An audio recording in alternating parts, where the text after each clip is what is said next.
వాళ్ళ చేత నేనే కట్టిస్తాను నాయన. దేవుడు ఆ ప్రత్యక్షతను దేవుడు ఇచ్చాడు. దేవునికి స్తోత్రం కలుగును గాక. చూడండి, ఎక్కడ చూసినా సేవకు వచ్చినటువంటి తొలినాళ్ళలో చాలా మంది సంఘాలు కట్టట్లా.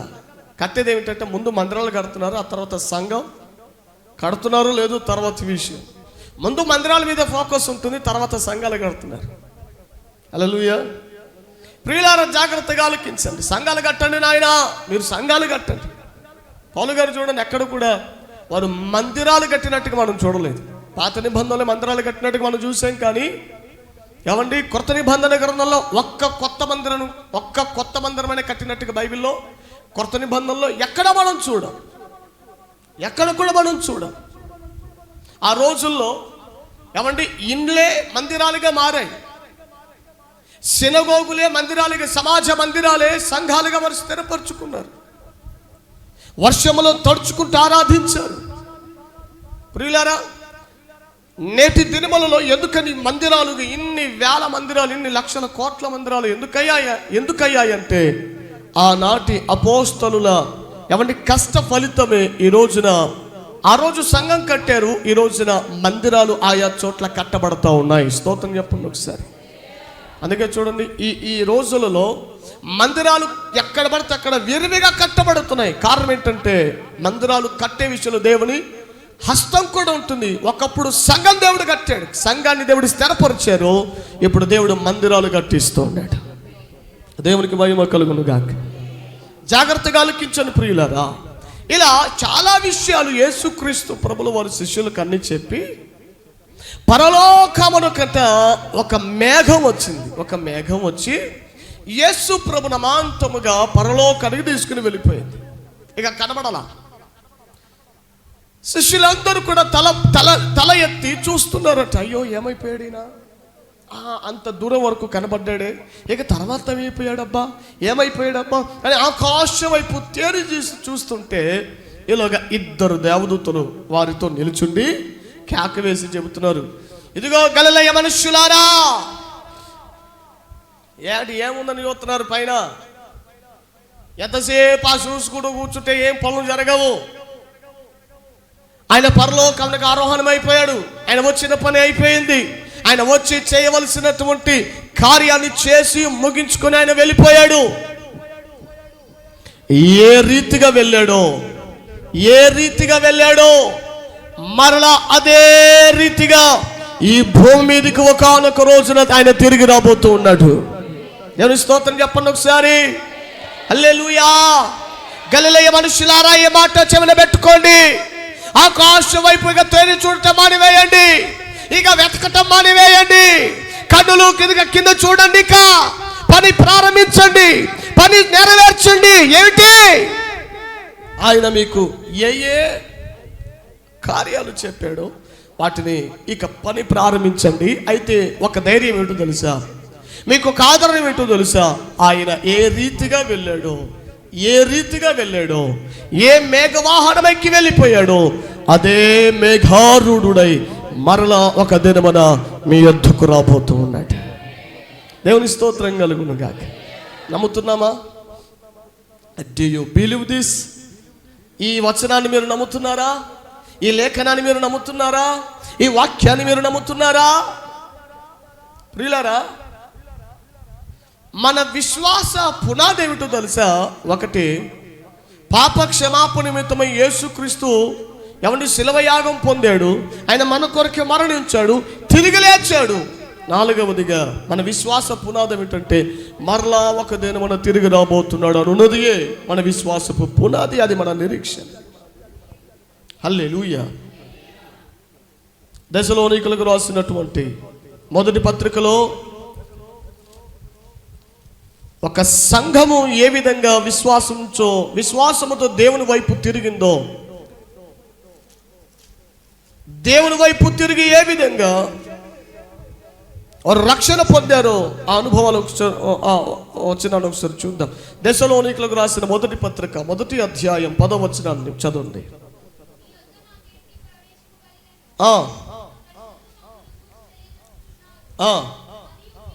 మరియు మీరు విగ్రహములను విడిచిపెట్టి జీవము గలవాడును సత్యవంతుడునైన దేవుడు దేవునికి దాసులగుటకును అనగా రాబో ఉగ్రత నుండి ఆయన తప్పించుచున్న పరలోకము నుండి వచ్చునని ఎదురు చూచుటకును మీరెలాగూ దేవుని వైపు తిరిగారు. దేవునికి స్తోత్రం, హల్లెలూయా. ఏమిటి మన రక్షణ పునాది? ఏమిటి మన విశ్వాస పునాది? యేసు మన కొరకు మరణించాడనున్నది. యేసు మన కొరకు గాయపరచబడ్డాడు. యేసు మన కొరకు మరణించాడు. యేసు మన కొరకు తిరిగి లేచాడు. అంత మాత్రం కాదు, ఒకానొక రోజున మరలా తిరిగి రాబోతున్నాడు. మరలా రాబోతున్నాడు ఈ భూమి మీదకి. ఒకసారి భూమి మీదకి ఎలా వచ్చాడు? కాలము సంపూర్ణమైనప్పుడు. ఆ వాక్యాన్ని మీరు, ఆ లేఖనాన్ని ఏమండి రెడ్ కలర్తో మీరు నోట్ చేసుకోవాలి. కాలము, the time has set. when the time has set, కాలము పరిపూర్ణము కాగా, కాలము సంపూర్ణము కాగా దేవుడు తన కుమారుని లోకములోనికి పంపాడు. మొదటిసారి ప్రభుల వారి లోకానికి వచ్చినప్పుడు ఒక కాలాన్ని, ఒక కాల పట్టికను నిర్ణయించుకుని లోకానికి వచ్చాడు. ప్రియులారా, మీకు ఒక సంఖ్య చెబుతాను, ఒక కాలాన్ని మీకు చెబుతాను. ఆ కాలాన్ని బట్టి మీరు ఇంటికెళ్ళి ధ్యానం చేయండి. మీకు చెప్పలే కానీ ఇంటికెళ్ళి మీరే ధ్యానం చేయండి. మీకే ఒక మర్మాన్ని మీకు తెలియజేస్తాడు. మత్తయి సువార్త 1వ అధ్యాయం, మత్తయి సువార్త 1వ అధ్యాయం 17వ వచనాన్ని చూడండి. ఇట్లు అబ్రహాము మొదలుకొని దావీదు వరకు తరములన్నీ 14 తరములు, దావీదు మొదలుకొని యూదులు బబులోనునకు కొనిపోబడిన కాలం వరకు 14 తరములు, బబులోనుకు కొనిపోబడిన కాలం మొదలుకొని క్రీస్తు వరకు ఎన్ని 14లు వచ్చినాయి? 3 14లు వచ్చినాయి. 3 14లు ఎన్ని? 3 14లమ్మా. 14 28 అయ్యా 42 42. ఒక తరం గతించడానికి ఎంత సమయం పడుతుంది? ఒక తరము గతించడానికి ఎంత సమయం పడుతుంది? ఈ లెక్కలు వేసుకుంటే గంట సమయం పడుతుంది. సపరేట్ ఉపదేశం అయితే దేవుడు నాకు ఈ వచనంలో బయలుపరిచిన కొన్ని ప్రత్యక్షతలు ఉన్నాయి. ఎప్పుడైనా మీకు చెప్తాను. ఇప్పుడు చెబితే చాలా ఆపోజిట్ అయిపోతుంది, మళ్ళీ వేరే ట్రాక్లోకి వెళ్ళినట్టు అవుతుంది. మీరు ఇంటికి వెళ్ళి ఈ సంఖ్యను ధ్యానం చేయండి. ఇంటికి వెళ్ళిన తర్వాత ఖాళీగా కూర్చున్నప్పుడు పనికి మళ్ళీ సోదే వారాలు పెట్టుకోకుండా, సోది మనుషులతో వారాలు పెట్టుకోకుండా ఈ వచనాన్ని, ఈ 42, ఈ 14 తరాలు, ఒక్కొక్క తరం గతించడానికి ఎంత సమయం పడుతుందని మీరు నెట్లో చూసుకుంటారో అన్ని కాలాలు, సమయాలు, సంఖ్యలని ఒక నోట్స్లో రాసుకొని ఏమంటే ధ్యానం చేయటం ప్రారంభించండి. ఒకవేళ దేవుడు మీకు బయలుపరచాలని దేవుని యొక్క ప్రణాళిక అయితే దేవుడు తప్పకుండా మీకు ప్రణాళిక, ఆ మర్మం దేవుడు మీకు బయలుపరుస్తాడు. హల్లెలూయా. యేసుక్రీస్తు ప్రభుల వారు ఎప్పుడు వచ్చాడట? 3rd 14th జనరేషన్, 14వ తరములో 3వ తరానికి యేసుక్రీస్తు ప్రభుల వారి లోకానికి వచ్చాడు. అంటే అప్పటికి ఏమైపోయిందట? కాలము సంపూర్ణమైంది, కాలము పరిపూర్ణమైంది. కాలము పరిపూర్ణము కాగా, అసలు కాలం పరిపూర్ణం కావటం ఏంటి? సృష్టి పరిపూర్ణం అవటం అంటే ఓకే మనకు అర్థం. మరి కాలం పరిపూర్ణం అవటం అంటే ఏమిటి? అసలు కాలం అంటే ఏమిటి? సమయ నిర్దేశితమైనదే కదా కాలం అంటే.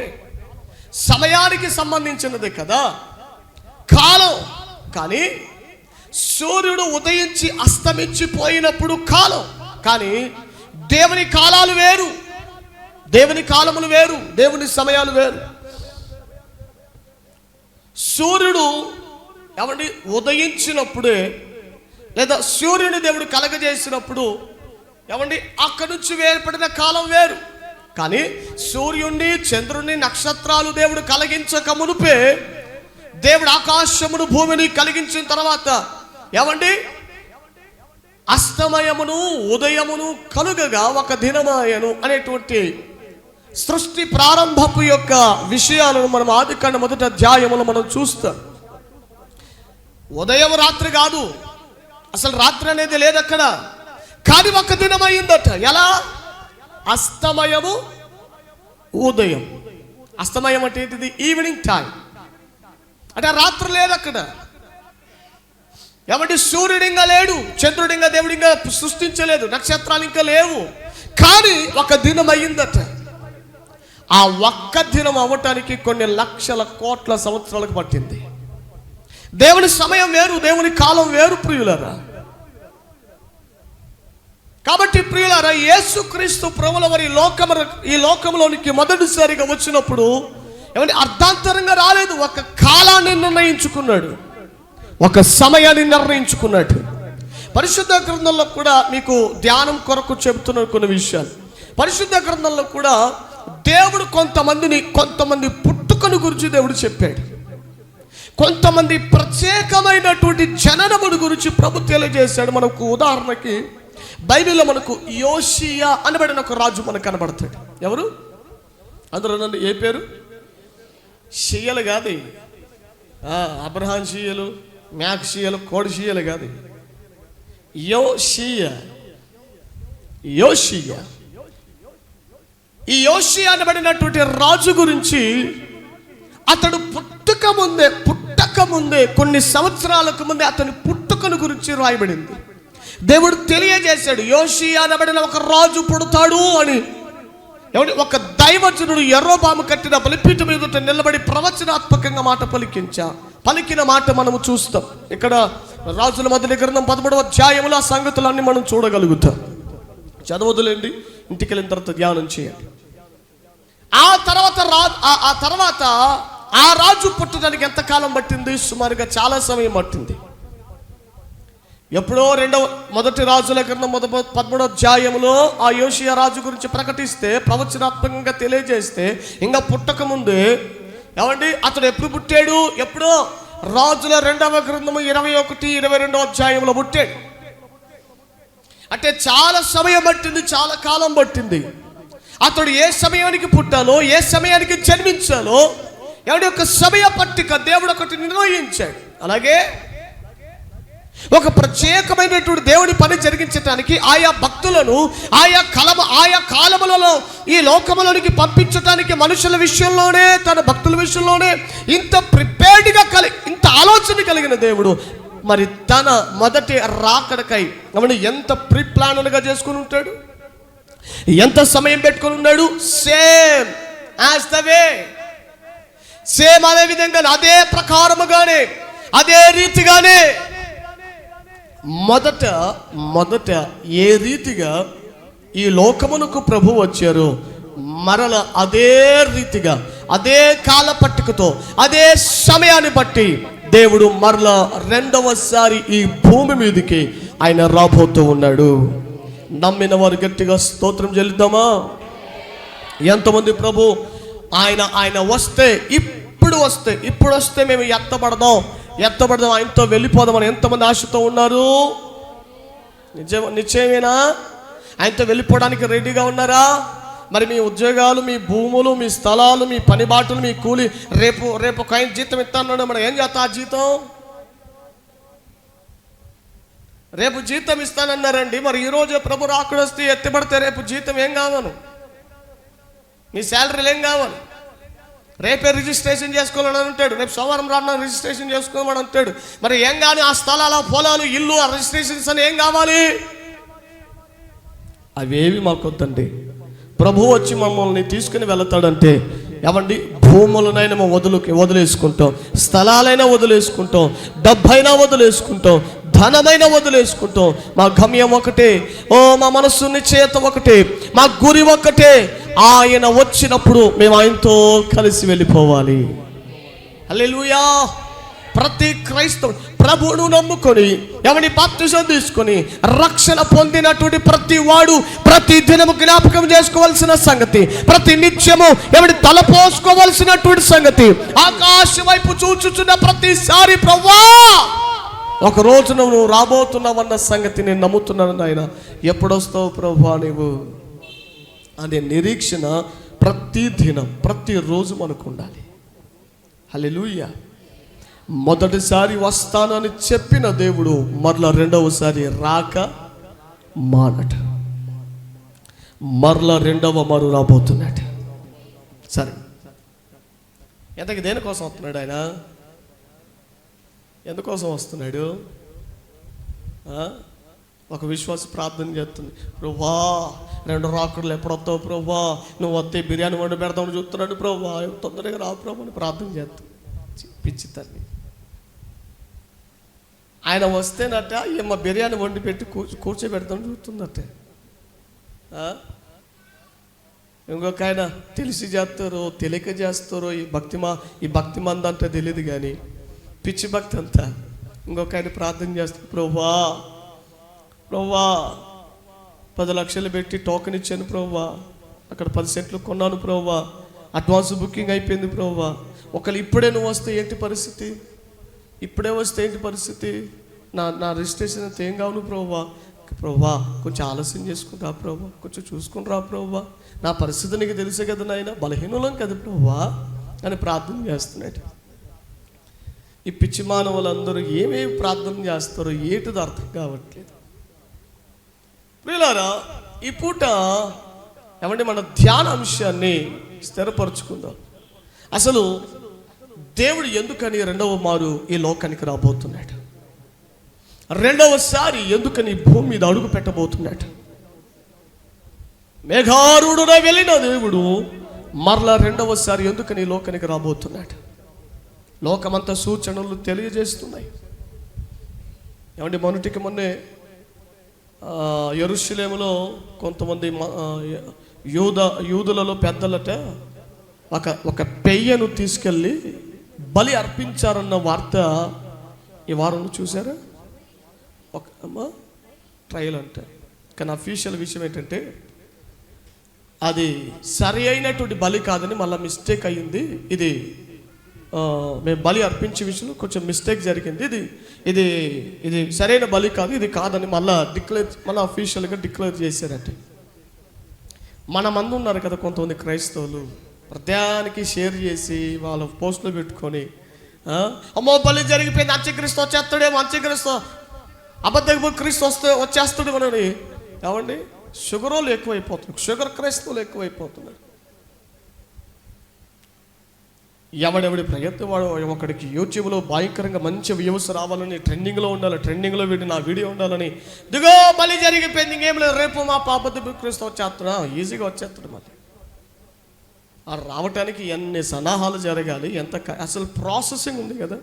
ఇప్పుడు మనకు బ్యాంకులోకి వెళ్తే లోన్ కావాలని కూర్చున్నాం అనుకో, వచ్చారు కనుక పలానా వానికి లోన్ ఇచ్చేయండి, డబ్బులు ఇచ్చి పంపడని ఏమండి అలా జరుగుతుందా పని?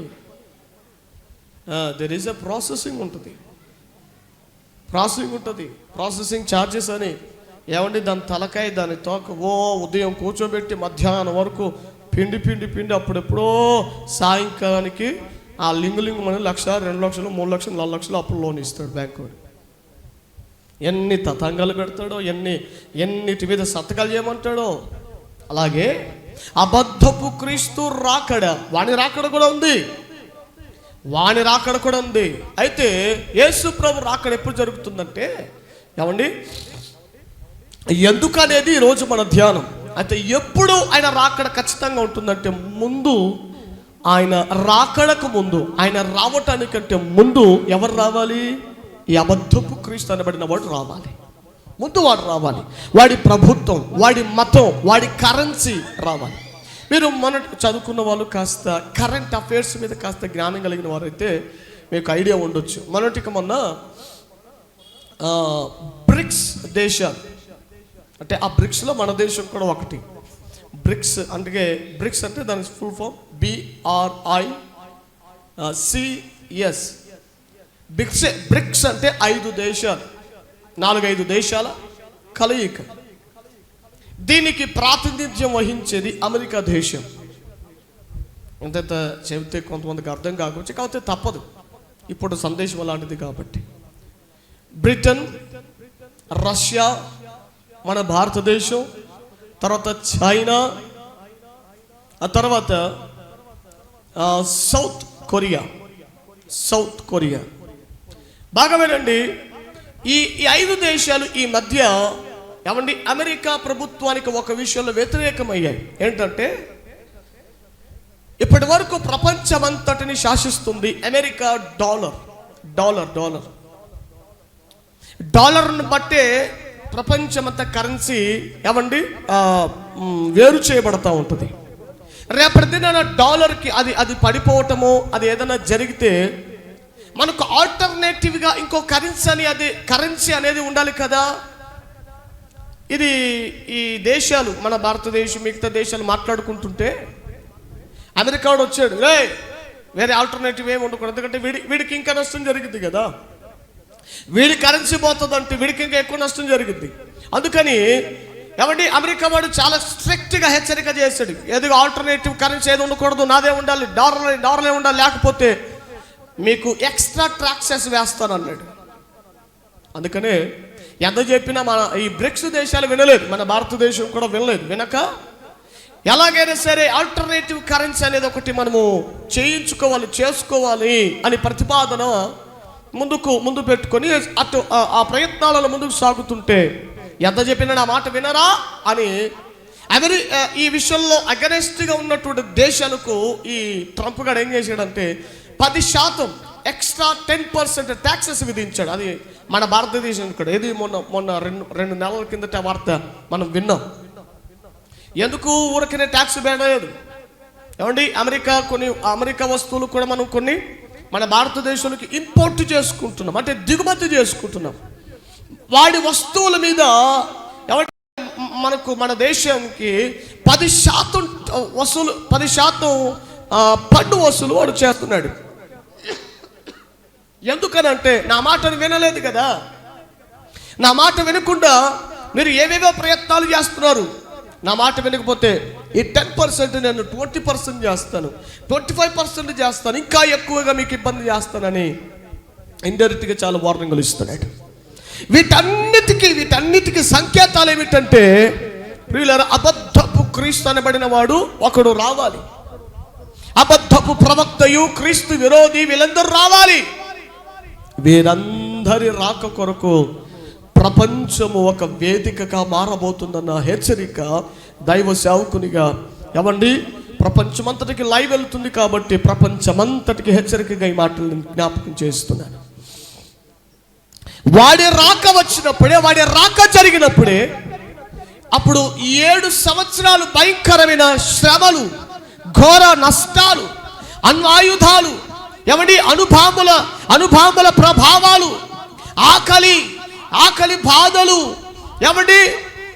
భయంకరమైన ఆర్థిక సంక్షోభాలు, ఇవన్నీ జరిగిన తర్వాత అప్పుడు ప్రభు రాకడ సమీపిస్తుంది. హల్లెలూయా, హల్లెలూయా.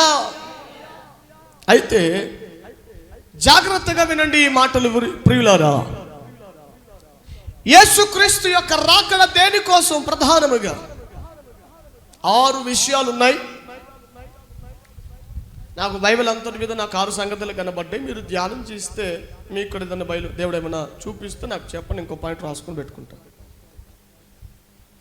అసలు దేవుడి రాక కొరకు ఎందుకోసం ఆయన లోకానికి రాబోతున్నాడు?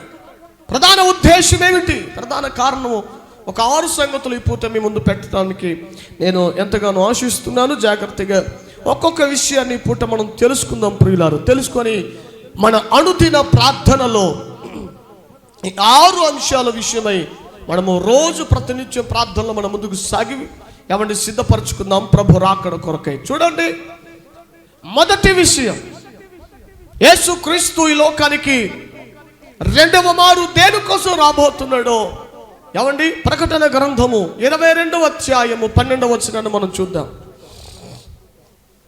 ప్రకటన గ్రంథము 22వ అధ్యాయం 12వ వచనం.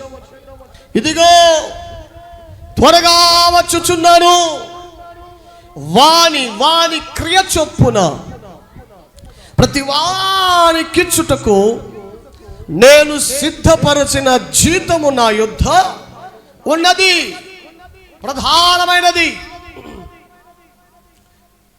ఫర్ ద ఫస్ట్ వన్, మొదటి విషయం, యేసుక్రీస్తు రెండవ రాకడలు ఎందుకని లోకానికి రాబోతున్నాడు? అంత ఆవశ్యకత ఏముంది? ఇదిగో ఆయనే చెబుతున్నాడు, ఆయనే రాసి తెలియజేస్తున్నాడు. ఇదిగో నేను త్వరగా వచ్చుచున్నాను. ఎందుకు వస్తున్నాను? ప్రతి వానికి వాని వాని క్రియ చొప్పున, ప్రతి వానికి వాని క్రియ చొప్పున, ప్రతి వానికి ఇవ్వటానికి జీతము నా యొద్ద సిద్ధపరచబడింది. ఆ జీతం పట్టుకొని నేను రాబోతున్నాను. ప్రైజ్ ది లార్డ్, హల్లెలూయా, హల్లెలూయా. ప్రతి వానికి ఇవ్వడానికి జీతం నా దగ్గర ఉంది. వాని క్రియ చొప్పున, అవి మంచి క్రియలైతే మంచి క్రియలకు తగినట్టుగా జీతం, చెడ్డ క్రియలైతే చెడ్డ క్రియలకు తగినట్టుగా జీతం నా యొద్ద ఉన్నది. జాగ్రత్త. మనము ప్రకటన గ్రంథం మొదటి అధ్యాయంలో 7 సంఘాలు మనం చూస్తాం. సో రెండవ అధ్యాయంలో 7 సంఘాల గురించినటువంటి ఆ ప్రస్తావన మనం అక్కడ చూస్తాం. ఎఫెసీ సంఘం, తొయతైరా సంఘం, ఆ తర్వాత సార్థి సంఘం, ఆ తర్వాత ఫిలదెల్ఫియా, స్ముర్న, లవోదికయ, ఇలా 7 సంఘాలు ప్రస్తావన మనకు కనబడతాయి. ఒక్కొక్క సంఘము ఒక్కొక్క క్రియలు కలిగి ఉన్నవి. బాగా గుర్తుపెట్టుకుని, క్రియలు అనగా వారు చూపించినటువంటి మాదిరి లేదా ప్రవర్తన, వారి యాటిట్యూడ్, వారి యొక్క ప్రవర్తన స్వభావం, వారు చేసినటువంటి కొన్ని పనులు. చూడండి, ఆ 7 సంఘాలలో కొన్ని సంఘాల గురించి అన్నాడు, నీ క్రియలను నేను ఎరుగుదును, నీ క్రియలు నాకు తెలుసు అని చెబుతూ ఒక్కొక్క సంఘానికి ఒక్కొక్క క్రియకు వారు చేసిన క్రియలకు తగినటువంటి ఫలితం దేవుడిచ్చాడు. ఏమండి, మొదటి సంఘమైనటువంటి ఎఫెసీ సంఘంతో మాట్లాడతాడు. ఎఫెసీ సంఘమా, నీ క్రియలను నేను ఎరుగుదును. నీ క్రియలు నాకు తెలుసు. ఏమిటి దాని క్రియలు అని చెబుతూ, నీ కష్టం నాకు తెలుసు, నీ సహనం నాకు తెలుసు. కాకపోతే ఇదిగో అన్నీ బాగానే ఉన్నాయి కానీ నీ మీద నేను ఒకటి మోపుతున్నాను. అదేమిటో తెలుసా? మొదట నీకుండిన ప్రేమను, and you lost your first love. నీకున్నటువంటి ఆ మొదటి ప్రేమను నీవు వదిలిపెట్టావు. అది నాకు నచ్చలేదు. ఎఫెసీ సంఘమా, అన్ని బాగానే ఉన్నాయి, యూదులు కాకయ్యా యూదులమని చెప్పుచున్నటువంటి వాళ్ళకి ఎదురుగా నిలబడే వారిని నువ్వు ఎదుర్కొన్నావు. వారి అబద్ధికులని నువ్వు సర్టిఫై చేసావు.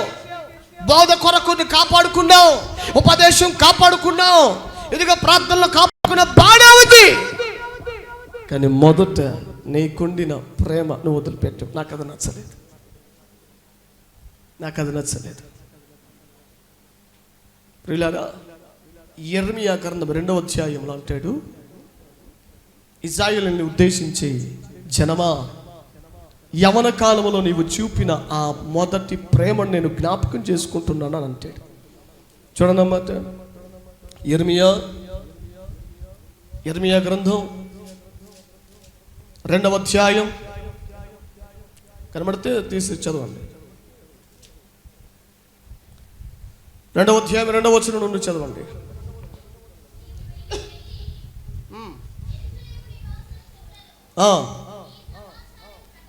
ప్రకటించుము,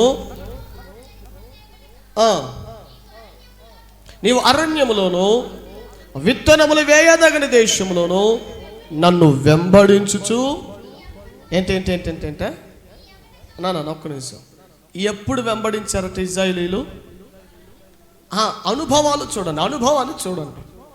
ఇశ్రాయేలీలు ఐగుప్తు నుంచి బయటకు వచ్చారు. ఇశ్రాయేలీలు నీళ్ళు పాలు తేలను ప్రవహించింది. ఇవి కాదు, అనుభవాలు చూడండి, అనుభూతిని చూడండి. వారు దేవుని వెంబడించినటువంటి అనుభవాలు. ఏ అనుభవాలను వెంబడించారట? అరణ్యములోను విత్తనాలు వేయ తగని అంటే అక్కడ నేల సరైనటువంటి విత్తనాలు వేయటానికి కూడా సరైన సారవంతమైన నేల కాదు. అంటే అర్థం ఏంటి? ప్రతికూలమైన పరిస్థితి. అరణ్యం అది దేనికి సూచన? అది శ్రమలకు, కొన్ని ఆటంకాలకు, కొన్ని అవమానాలకు సూచన కదా. ఇశ్రాయేలీయులు మొదట ఏ అనుభవంలో దేవుని వెంబడించారట? ప్రతికూలమైనటువంటి వేదనల్లో, కన్నీళ్లలో, ఆ కష్టాలలో, ఆ నష్టాలలో ఏమండి ఆ తర్వాత విత్తనములు వేయదగనటువంటి దేశం. ఏ మనుషుల దగ్గర సహకారం అందనటువంటి పరిస్థితులు, ఏ మనుషులు కూడా దగ్గర తీసుకోలేనటువంటి పరిస్థితుల మధ్యలో, ఆ ప్రారంభపు గడియల్లో, ఆ ప్రారంభపు దినములలో ఉన్నట్ట ఇశ్రాయేలీయులు అనబడిన జనాంగం మొదట దేవుని ఎంతగా ప్రేమించారో. ప్రభు అంటున్నాడు, యవ్వన కాలంలో అక్కడ చదవండి, కంటిన్యూ చదవండి. నీ యవ్వన కాలంలో నీవు చూపిన అనురాగం, నీ వైవాహిక ప్రేమను మన ప్రేమ కోసం తప్పిస్తున్నాడంట దేవుడు. మన ప్రేమ కోసం తప్పిస్తున్నాడంటండి. మన దగ్గర నుండి ప్రేమ కావాలని దేవుడు ఎంతగానో ఆశిస్తున్నాడు. ఇశ్రాయేలీయులు అంత ప్రేమతో ఏనాడు ఉన్నాడబ్బా? ఎంతసేపు సలకటమే మనం చూసినాం కానీ ఎంతసేపు విరోధంగా నాకు అది ఇవ్వలేదే, నాకు నీళ్ళు ఇవ్వలేదే, నాకు మాంసం ఇవ్వలేదే, నాకు బండలోండి నాకు నీళ్ళు రాలేదే, నాకు అది చేయలేదే, ఇది చేయలేదని 24 గంటలు సలిగిన అనుభవమే మనం చూస్తున్నాం. కానీ ఏనాడు వీళ్ళు దేవుడిని ప్రేమించారబ్బా? దేవుడు అన్నాడు, నీ యవ్వన కాలంలో నీ మొదటి ప్రేమ నేను జ్ఞాపకం చేసుకుంటున్నాను, తలపోసుకుంటున్నాను. ఎప్పుడంత ప్రేమ చూపించారో తెలుసా? వీరు ఐగుప్తులోంచి బయటకు రాకముందు ఐగుప్తీల చేత శ్రమపరచబడినప్పుడు వాళ్ళందరూ ఏం చేశారో తెలుసా? ఎప్పుడు వారికి ఖాళీ దొరికితే, ఒక్క నిమిషం ఖాళీ దొరికిన జనాలందరూ కూడా కలిసి ఒక మైదానం దగ్గరికి వెళ్ళిపోయి ప్రార్థన చేసేవారట. అనుకూలము లేని సమయాలలో కూడా వారు దేవుని సన్నిధిని నిత్యం వెతికారు, దేవుడి మీద ఆధారపడ్డారు. శ్రమలలో నలిగిపోతున్నప్పుడు దేవా అని ప్రతిసారి ఆయన వైపు చూడటం ప్రారంభించారు. అంత ప్రేమ, అంతటి దేవుని మీద ఆధారపడినటువంటి అనుభవం వారు ఐగుప్తు నుంచి బయటకు వచ్చేప్పుడు మరలా లేదు. వారు ఐగుప్తు నుంచి బయటకు అడుగులు వేసినప్పుడు ఆ మొదట చూపినంత ప్రేమ, ఎవరి దేవుని మీద వారికి కలిగి ఉన్నంత ఆసక్తి, ఆ అనురాగము, ఆ వైవాహికమైనటువంటి అనుబంధం తర్వాత రోజుల్లో కనపడలేదు. ఈ రోజులో చాలామంది క్రైస్తవులు దేవుని మీద తమకున్నటువంటి ఆ మొదటి ప్రేమను తొలగించుకుంటున్నారు అనుటకు నేటి దినములే సాక్ష్యముగా ఉన్నాయి. లేవా? మొదట దేవుణ్ణి నువ్వు ఎంత ప్రేమించావు? మొదట దేవుని సన్నిధిని నువ్వు ఎంత ప్రేమించావు? ఇప్పుడు నువ్వు ఎంత ప్రేమిస్తున్నావు? ఒకసారి బేరీజులు వేసుకుంటావా? ఒకసారి లెక్క వేసుకుంటావా? ఒకప్పుడు నీకు సరైనటువంటి వాహనాలు లేకపోయినప్పుడే దేవుని సన్నిధికి పరుగులు పెట్టుకుంటూ వచ్చేవాడివి. ఇప్పుడు నీకు దేవుడు నిన్ను ప్రేమించి అన్ని నీకు అనుకూలం చేసిన, అన్ని వసతులు దేవుడు నీకు ఇచ్చిన ఆ మొదట చూపినంత ప్రేమతో ఇప్పుడు సమృద్ధులు దేవునికి చూపగలుగుతున్నావా? కష్టాలలోనే నువ్వు ఎక్కువగా దేవుని ప్రేమించావు, నష్టాలలోనే నువ్వు అధికంగా దేవుని ప్రేమించావు. ఇప్పుడేదో దేవుని ఆశీర్వదించేసరికి, ఇప్పుడు ఏదో నీ కలిమిని దీవించేసరికి ఆ మొదట ఉన్నంత ప్రేమ నువ్వు చూపలేకపోతున్నావు. ఇది వాస్తవమా కాదా? ఇది నిజమైనదా కాదా? ఒకప్పుడు దేవుని సన్నిధి కోసం పరితపించావు, ఒకప్పుడు దేవునితో గడపాలని పరితపించావు, ఒకప్పుడు దేవుని మీద ఆధారపడ్డావు. ప్రతి క్షణమునకు ప్రతి సమయానికి దేవుని కొరకు పరుగులు పెట్టావు. కానీ ఈ రోజున ఆ పరుగులు ఉన్నాయా? ఆ పరుగులు ఉన్నాయా? ఆ దాహం ఉందా? ఆ వాంఛ ఉన్నదా? కొరవడిపోతుంది. నీ క్రియలను నేను ఎరుగుదును, జాగ్రత్త. అదిగో ప్రభు రాబోతున్నాడు. నీ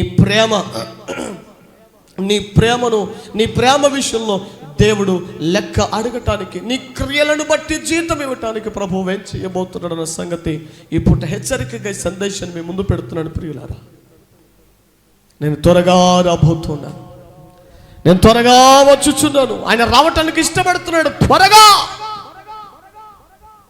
త్వరగా వచ్చుచున్నాను. వాని క్రియ చొప్పున దానికి పై వచనములో అంటాడు కదా, ప్రకటన 22:12 దాని పై వచనంలో ఉంటుంది. యోహాను ఇదిగా ఈ మాట కూడా రాయి. ఏ మాట? పరిశుద్ధుడిని ఇంకను పరిశుద్ధునిగా ఉండనేమో, అన్యాయము చేయువాడిని అన్యాయముగా చేయనిము, అపవిత్రుడైన వాడు ఇంకా చేయనిలే, ఇంకను నీతిమంతునిగా ఉండని, పాపాలు చేసేవాడు చేయని. ఒకప్పుడు నేనే అడ్డుపడమని చెప్పాను, ఒకప్పుడు నేనే నిన్ను పంపించి అడ్డుపడమని చెప్పాను, హృదయం మార్చుకోమని చెప్పాను, బుద్ధి మార్చుకోమని చెప్పాను, స్వభావం మార్చుకోమని చెప్పాను, ఇదిగో ప్రతిష్ఠించుకోమని చెప్పాను, సమర్పించుకోమని చెప్పాను. ఇప్పుడు వదిలేసాయి. ఎందుకు? జీతము సిద్ధపరుస్తున్నటువంటి రోజులు సమీపమయ్యాయి. ఇక నేను రాబోతూ ఉన్నాను, ఇక నేను వచ్చేయబోతున్నాను.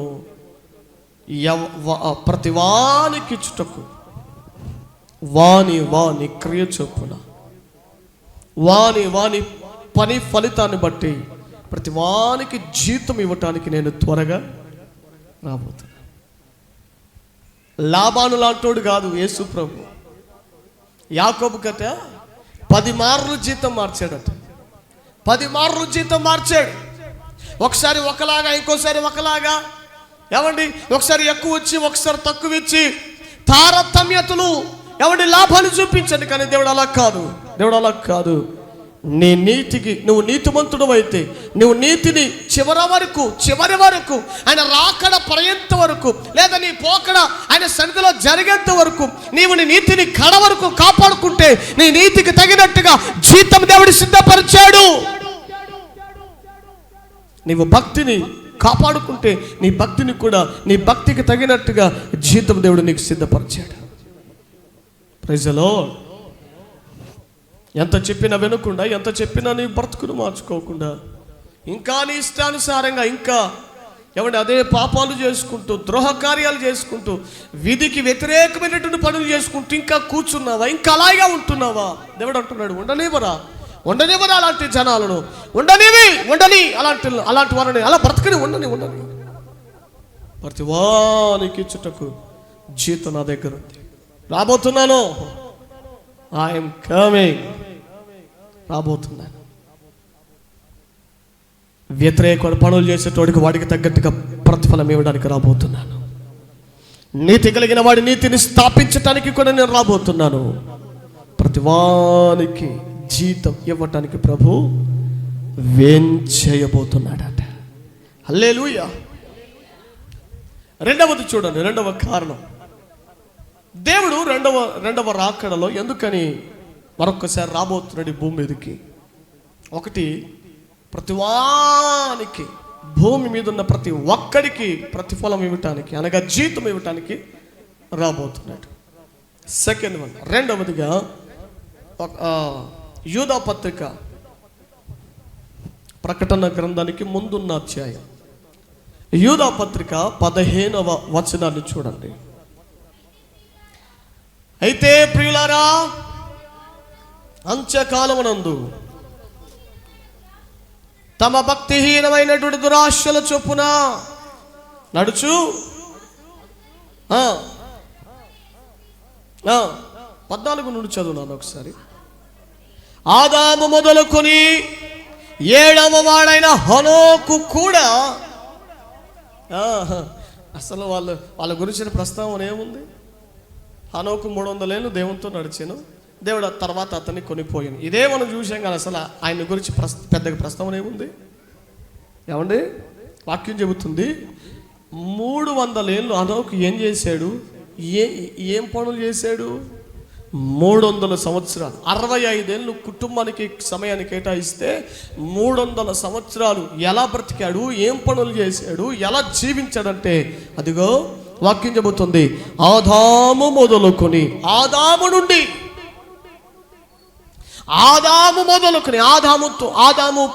నుండి ప్రారంభమైందట ఈ ప్రకటన, ఈ ప్రవచనానుసారమైనటువంటి మాట.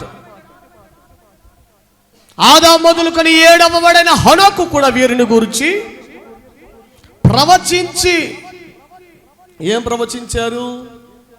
ఏమని ప్రవచనాలు చెప్పారు? ఇదిగో అందరికి తీర్పు తీర్చుటకును వారిలో భక్తిహీనులందరూ భక్తిహీనముగా చేసిన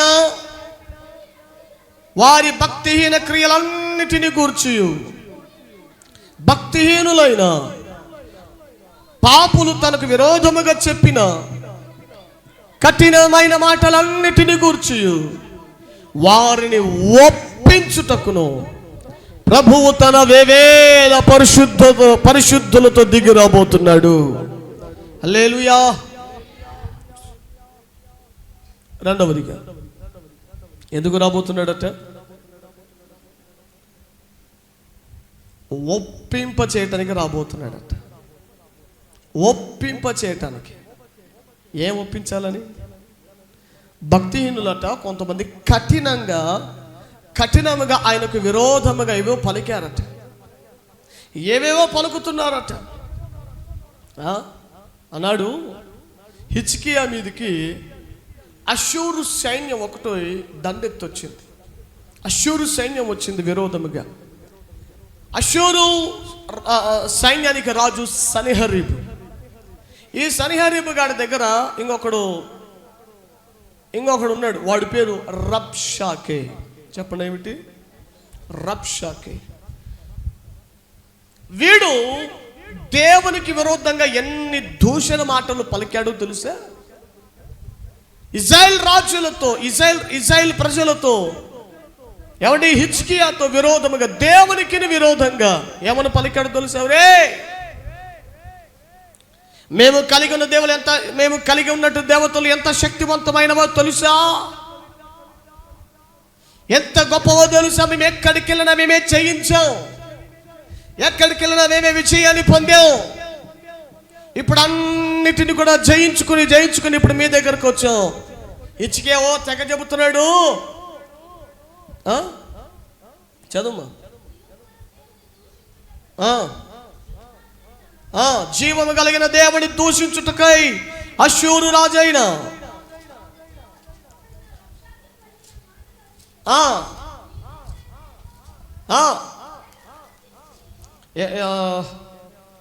రాజులో మొదటమ్మా రెండమ్మా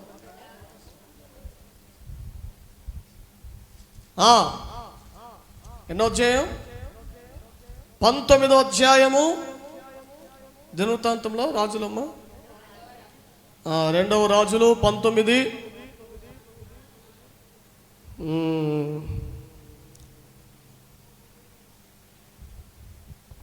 18 చూడాలి.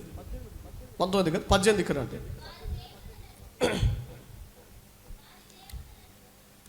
పాప నేను చెప్తాను. 18వ అధ్యాయము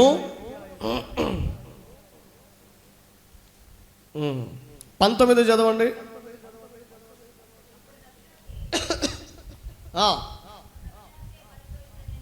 అప్పుడు రబ్షాకే వారితో ఇట్లా నేను ఈ మాట హిజ్కియాతో తెలియజెప్పండి. సెలవిచ్చినదేమనగా ఇలాగు చెప్పవలను, నీవు నమ్ముకొను ఈ ఆశ్రయాస్పదము ఏ పాటి ప్రయోజనకారి.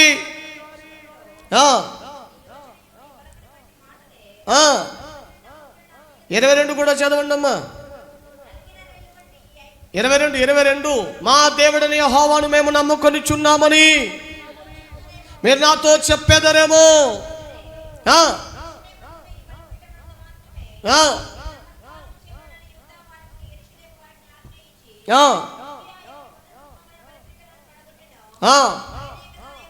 ఆయనే కదా యెహోవా. మళ్ళీ ఎంత తక్కువ చేసి మాట్లాడుతున్నాడు ఇప్పుడు చూడండి. ఏమండి తర్వాత మళ్ళీ 29వ వచనం చూడండి. హిజ్కియా చేత మోసపోకండి, నా చేతిలో నుండి విడిపింప శక్తి వానికి చాలదు. యెహోవాను బట్టి మిమ్మల్ని నమ్మించి మనల్ని విడిపించును.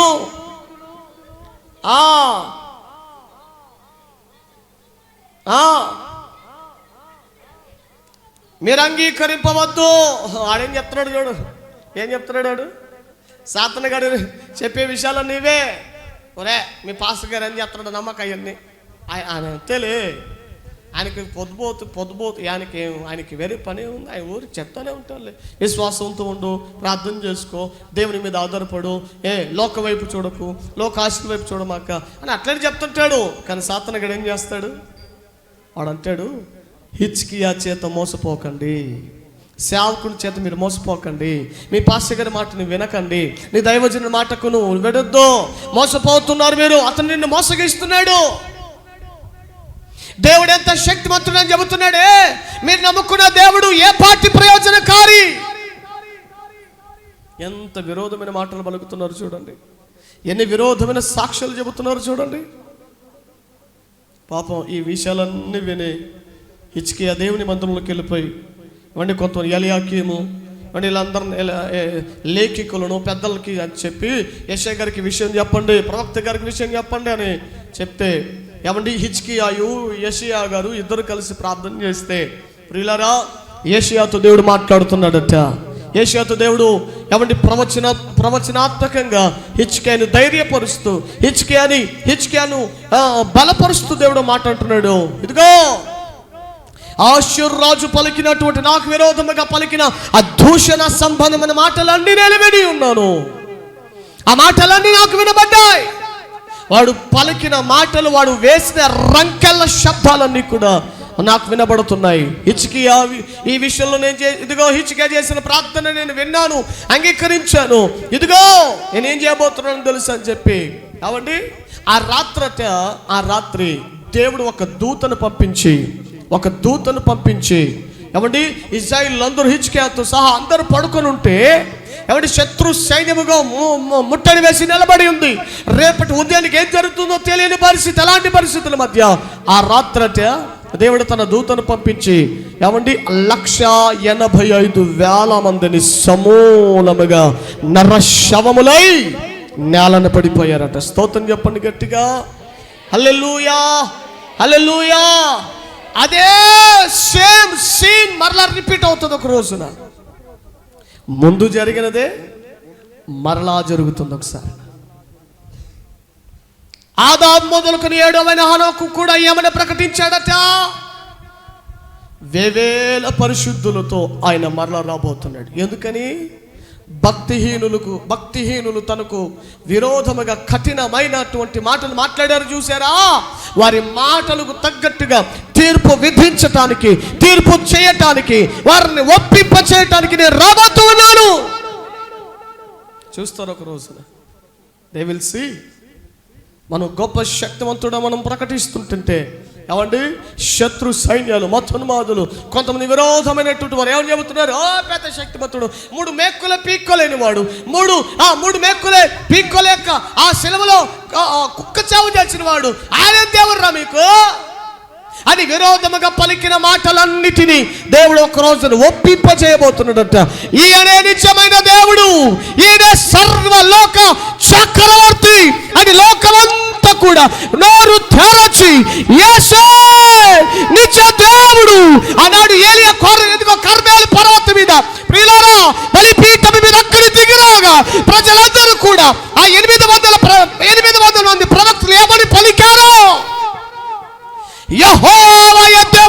వేల కేకలు వేశారు, అదే కేకలు మరలా ప్రపంచవ్యాప్తంగా వినబడబోతున్నాయి. స్తోత్రం చెప్పండి గట్టిగా. అది చూడడానికి నువ్వు రెడీగా ఉన్నావా? ఆ కేకలు వినడానికి నువ్వు రెడీగా ఉన్నావా? నేనైతే సిద్ధంగా ఉన్నాను. ప్రపంచవ్యాప్తంగా ఒక రోజున యేసయ్యనే దేవుడురా, మనం వదిలిపెట్టేసుకున్నావురా అని గుండెలు బాదుకొని ఆయనను ఒప్పుకునే రోజులు, ప్రతి వాని మోకాలు ఆయనను చూచి మోకాలు వేసే రోజులు ఒక రోజు రాబోతుంది. హల్లెలూయా. రెండవది చెప్పండి, ఎందుకు రాబోతున్నాడు ఆయన? ఎందుకోసం వస్తున్నాడు? ఒప్పింప చేయటానికి. ఎవరు? నిన్ను నన్ను కాదు, నిన్ను నన్ను కాదు. భక్తిహీనులు విరోధంగా మాట్లాడుతున్నారు చూసావా? పాపాలు చేసి వెర్రవీగుతున్నారు చూసావా? వారినందరినీ ఒప్పింప చేయటానికి, ఇదిగో భూమి మీద ఏమని నా గురించి ప్రకటించారో, ఏమని నా గురించి తెలియజేశారో వాటన్నిటి విషయమై నిరూపణ చేయటానికి నేను రాబోతున్నాను కిందకి. దేవుని స్తోత్రం కలుగును గాక. మూడవ కారణం చూడండి, త్వరగా ముందుకెళ్తున్నాను. మూడవ కారణం, దశలోనికలకు రాసినట్టు 2వ పత్రిక 1వ అధ్యాయం 6 నుండి 8 వచనాలు. ఇక్కడ కొంచెం చాలామందికి కొన్ని డౌట్లు ఏదైనా ఉండొచ్చు, కొంచెం క్లారిఫై అయ్యే అవకాశం ఉంటుంది. చూడండి, అక్కడ రాయబడిన మాటలు. దశలోనికి రాసిన 2వ పత్రిక 1వ అధ్యాయం 6వ వచనం చదవండి. ప్రభు అయిన యేసు తన ప్రభావమును కనపరచు దూతలతో కూడా పరలోకము నుండి అగ్ని జ్వాలలో ప్రత్యక్షమై దేవుని ఎరుగని వారికి మన ప్రభు అయిన యేసు సువార్తకు ప్రతిదండన చేయునప్పుడు మిమ్మల్ని శ్రమపరచు వారికి శ్రమయు, శ్రమ పొందుచున్నటువంటి మీకు మాతో కలిసి విశ్రాంతియు అనుగ్రహించుటకు ఆయన మరొక్కసారి కిందికి రాబోతున్నాడట. హల్లెలూయా. ప్రతిదండన ఎవరికంట? ఎవరికి ఇవ్వడానికి రాబోతున్నాడు? అక్కడ 2 రకాల గుంపులు ఉన్నాయి. ఎంతసేపు మనకు తెలిసిన విషయం ఏంటంటే, సర్వలోకమంతా సువార్త ప్రకటిస్తేనే కానీ ఆయన రాడు. అందరూ రక్షణ పొందాలి, అందరూ ప్రభువుని తెలుసుకోవాలి, అందరూ. కాదు. అక్కడ రాయబడుతున్న మాట 2 రకాల గుంపులు. 1 దేవుణ్ణి ఎరుగని వారికి, 2 సువార్తకు లోబడని వారికి. స్వార్థ చేస్తుంటే అందరు నమ్ముతున్నారా? ఎంతమంది ఎగతాలు చేస్తున్నారు, ఎంతమంది దూషణలు ఆడుతున్నారు, ఎంతమంది కాదంటున్నారు, ఎంతమంది మనల్ని తొలనాడుతున్నారు. ఈ స్వార్థకు వెళ్ళినటువంటి ఎంతమంది సేవకుల్ని ఎంతమంది కొట్టలేదు, ఎంతమందిని దూషణలు ఆడలేదు, ఎంతమందిని విరోధంగా మాట్లాడలేదు. వీటన్నిటినట దేవుడు రాసుకుంటున్నాడు. పలానా ఊర్లో ఏం జరిగింది, ఓకే. పలానా పల్లెలో ఏం జరిగింది, స్వార్థకని వెళితే, స్వార్థ చెప్పడానికి వెళ్తే నా బిడ్డలకు విరోధంగా ఏం చేశారు వాళ్ళు. అవునా, సరే. దేవుని గురించి చెబుతామంటే ఈ మధ్య చాలా మంది ప్రజలందరూ కూడా అప్డేట్ అయిపోయారు. ఎవరన్నా పత్రిక చేతి పట్టుకున్న దగ్గరకు వస్తే, వీళ్ళు క్రిస్తానీలు రా, వీళ్ళు క్రిస్టియన్స్, వీళ్ళేదో దేవుని చెప్పడానికి వచ్చినట్టున్నారని. ఏమండి, పత్రికను కూడా తీసుకోకుండా దేవుని గురించి ఒక్క ముక్క కూడా తెలుసుకోవడానికి కూడా ఎవరి అవకాశం దొరుకుతున్నా, ఎవరి అవకాశము కాలదనుకుంటూ మాకొద్దా, మాకు అవసరం లేదు, మాకు కోట్ల మంది దేవతలు, దేవి దేవతలు చాలా మంది ఉన్నారు, మాకొద్దు పోండి. అరే, యేసు ప్రభు గురించి తెలుసుకోండి అమ్మా, యేసు ప్రభు గురించి తెలుసుకోండి. ఆయన ఏమై ఉన్నాడు, ఎందుకోసం మాకు అవసరం, ఆయన ఏమన్నా మాకు అవసరం లేదు, వెళ్ళిపోయారు. దేవుణ్ణి ఎరుగని వారికి, అండ్ సెకండ్ థింగ్, సువార్తకు, యేసుక్రీస్తు సువార్తకు లోబడని వారికి ప్రతిదండన చేయటానికట ఏమండి ప్రభు ఈ లోకానికి రాబోతున్నాడు. దీంట్లో ఇంకొక ఆదరణకరమైన విషయం ఏంటంటే ఏమండి, శ్రమ పడుచున్నటువంటి వారికట విశ్రాంతి కలగచేయటానికి, వారిని ధైర్యపరచటానికి, వారిని బలపరచటానికి ప్రభు ఈ లోకానికి రాబోతున్నాడట. ఆమె కొన్ని ఇళ్లలో భయంకరమైన విగ్రహారాధన చేసే వాళ్ళు ఉంటారు.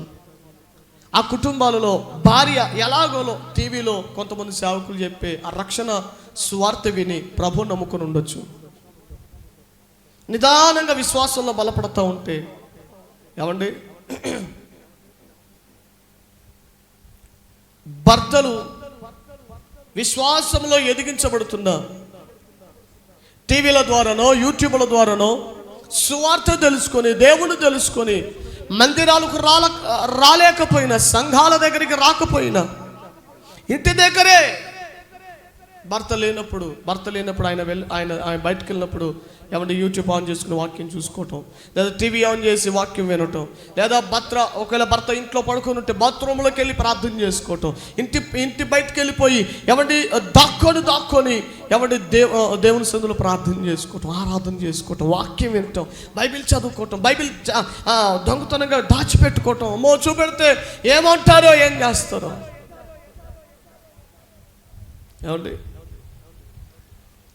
అలా ఉన్న సందర్భాలలో, ఎన్నో సందర్భాలలో భర్త కళ్ళకు కనబడి, ఏం దేవుణ్ణి, ఏం కొల తక్కువ దేవుణ్ణి నువ్వు కలిగి ఉన్నావు, ఏం కొల తక్కువ దేవునే నువ్వు నమ్ముకున్నావు, ఏ దేవునికి నువ్వు ప్రార్థన చేసేదే అని ఎన్నో మారులు ఏమండి అలాంటి భార్యలను వీధిలోనికి చుట్టూ పట్టుకొని వీధిలోనికి తీసుకొని వచ్చి, ఏ దేవుడే నువ్వు నమ్మేది, ఏ దేవుడే నీకు కావాల్సింది, మనకు దేవి దేవతలు లేరా, మనకు కోట్ల దేవతలు లేరా, మనకు కోట్ల దేవుళ్ళు లేరా, ఆశ్చర్యానికో దేవుడు ఉన్నాడు, డబ్బుకో దేవుడు ఉన్నాడు, చదువుకో దేవుడు ఉన్నాడు, ప్రతి దానికి ఇంతమంది మనకు దేవుళ్ళు ఉంటే ఇన్ని దేవుళ్ళు కాదని ఈ దేవుడే నీకు కావాల్సి వచ్చాడా, ఈ దేవుడు ఈ దరిద్రమైన దేవుడు దూషణలాడుతూ ఎన్ని మాటలు పలుకుతూ, ఇక ఈ దేవుడు నీకు కావాల్సి వచ్చాడే, ఈ కుల తక్కువడు నీకు కావాల్సి వచ్చిందా, ఈ మతం తక్కువడు నీకు కావాల్సి వచ్చిందని జుట్టు పట్టుకొని నడి వీధులకు తీసుకుని వచ్చి పర్వంతా పోయేలా చీర ఎవడు చినిగిపోతున్నా అలాగే తన్నుతూ గుద్దుతూ దెబ్బలు వేస్తున్నా. ఏమండి, ఎంతో మంది భార్యలు, ఎంతో మంది స్త్రీలు దెబ్బలు కొడుతున్న సహించుకోవటానికి ఇష్టపడ్డారు. కొన్ని ఏమండి తాము కలిగి ఉన్నటువంటి దేవుని విడిచిపెట్టలేక దేవుని సందులో అలాగే కాచుకున్నటువంటి భక్తులు, ఏమండి భక్తులైన స్త్రీలు భూమి మీద ఇప్పటికీ చాలా మంది మరుగున ఉన్నారు. ప్రియులారా, హల్లెలూయా, హల్లెలూయా. అలాంటి వాళ్ళందరూ చూసినప్పుడు, ప్రభువా ఏంటి వీళ్ళ గతి ఏమిటి నాయన, నిన్ను నమ్ముకున్నందుకు వీళ్ళకు పెట్టిన గతి ఇదా, నిన్ను ప్రకటించుతున్నందుకు వీళ్ళకు పెట్టినటువంటి వ్యాధిని ఇదేనా వారి ప్రతిఫలం. దేవుడు అంటాడు, అరే ఇది కాదురా, నేను వీళ్ళకి ఇవ్వబోతున్న ప్రతిఫలం అంటున్నాను కాదు, ఇదిగో వీళ్ళను శ్రమపరిచయం చూసావా, వీళ్ళని బాధపరిచయం చూసారా, వీళ్ళను హీనపరిచయం చూసావా, ఒకరోజు రాబోతుంది ఎరుగని వారికి, సువార్తకు లోబడిన వారికి, నన్నైతే ధిక్కరించిన వారికి ప్రతిదండన. ఎట్టుంటాయి ఆ రోజులు? దేవుని ప్రతిదండన దినములు ఎలా ఉంటాయో తెలుసా? లూకాసు వార్త 21.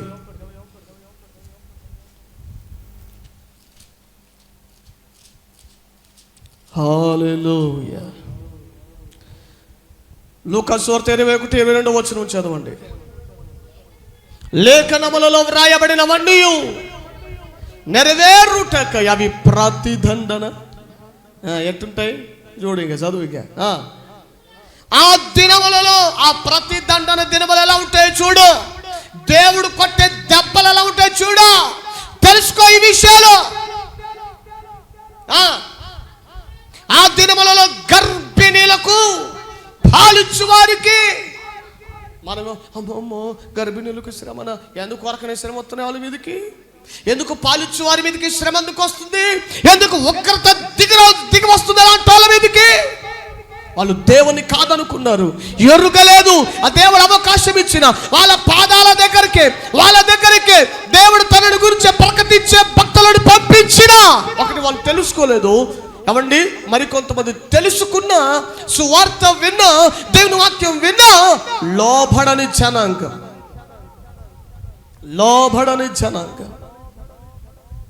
లోబడలేదు, తెలుసుకోలేదు, విశ్వసించలేదు.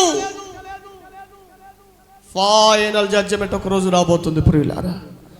ఎవరెవరు ఎవరిని సువార్తకు విరోధంగా మాట్లాడారు, దేవజనులకు విరోధంగా మాట్లాడారు, దేవుని వాక్యానికి విరోధంగా ఎంతమంది తోలనాడుతూ వ్యంగ్యంగా మాట్లాడారు. ఏమండి, వాడు ఒకడు ఉన్నాడు కదా, యూట్యూబ్లో చాలా మంది ఇలాంటి వాళ్ళు తిరుగుతున్నారు. ఈ డిచ్కి గాడు ఒకడు తిరుగుతున్నాడు, పిల్ల కోసుకొని. ఏమండి, పల్లెలు తిరుగుతున్నాడు. ఎన్ని మాటలు మాట్లాడుతున్నారు. మేరీ ఒక మరియమ్మ గారు ఏమండి అక్రమమైన మనుషులతో యేసును కనిందని ఒకడు విపరీతంగా మాట్లాడుతున్నాడు. ఇంకొకడు ఉన్నాడు కర్రీ సుగ్గనగాడాడు. ఏమంటే ఆడు ఇంకా నోరు తెరిచి ఇంకా భయంకరంగా మాట్లాడుతున్నాడు. పిల్లలారా, కొంతమంది ఎరుగక మాట్లాడుతున్నారు, కొంతమంది తెలవక మాట్లాడుతున్నారు, మరి కొంతమంది తెలిసి మాట్లాడుతున్నారు, సువార్త విని మాట్లాడుతున్నారు. ఎవరి బైబిల్ గ్రంథాలు చదివే వీరందరూ ఈ మాటలన్నీ మాట్లాడుతున్నారు. There is one day reply. దేవుని దగ్గర నుండి వచ్చే రిపీట్ సినిమా ఎలా ఉంటుందో ఎవరి వాక్యం చెబుతుంది. అవి ప్రతిదండన దినములు ఎలా ఉంటాయట? గర్భిణీలకును పాలిచ్చు వారికి శ్రమ, భూమి మీద మిక్కిలి ఇబ్బంది, ఈ ప్రజల మీద కోపం దిగవచ్చే రోజులయ్యండి. 24 వారు కత్తివాత కూలుదురు, చెరపట్టబడిన వారై సమస్త అన్య జనుల మధ్యలకు పోతారు. 25 చదుమా. సూర్య చంద్ర నక్షత్రముల సూచనలు, భూమి సముద్ర తరంగముల ఘోష, కలవరపడిన జనములకు శ్రమ, ఆకాశమందలి శక్తులు కదిలించబడతాయి. మనుషులందరూ ఎదురు చూచురు, ధైర్యము చెడికూలుతారట. దేవుడు కొట్టే దెబ్బ ఇలా ఉంటుంది. నువ్వు నేను కొట్టే దెబ్బ ఈ రోజున ఉంటుంది, రేపటి దినాన మళ్ళీ నొప్పి తగ్గిపోతుంది. కానీ దేవుడు కొట్టే దెబ్బ ఊహలకి అతీతంగా ఉంటుంది ప్రియులారా. మూడవదిగా ఎందుకని రాబోతున్నాడంటే ప్రభు ప్రతిదండన విధించటానికి రాబోతున్నాడు. హల్లెలూయా. నీ మీద పరిశుద్ధాత్మ ఉంటే, నీలో దేవుని ఆత్మ ఉంటే, ఏమండి నీవు కూడా ఏమని ప్రకటిస్తావు, నీవు కూడా ఏమని ప్రవచిస్తావు తెలుసా? ప్రతిదండన దినముల గురించి ప్రకటిస్తామట. చూడండి, యెషయా గ్రంథం 61 3వ వచనం 2వ వచనం చదవండి ఒకసారి. ప్రభువగు యెహోవా ఆత్మ నా మీద ఉండెను.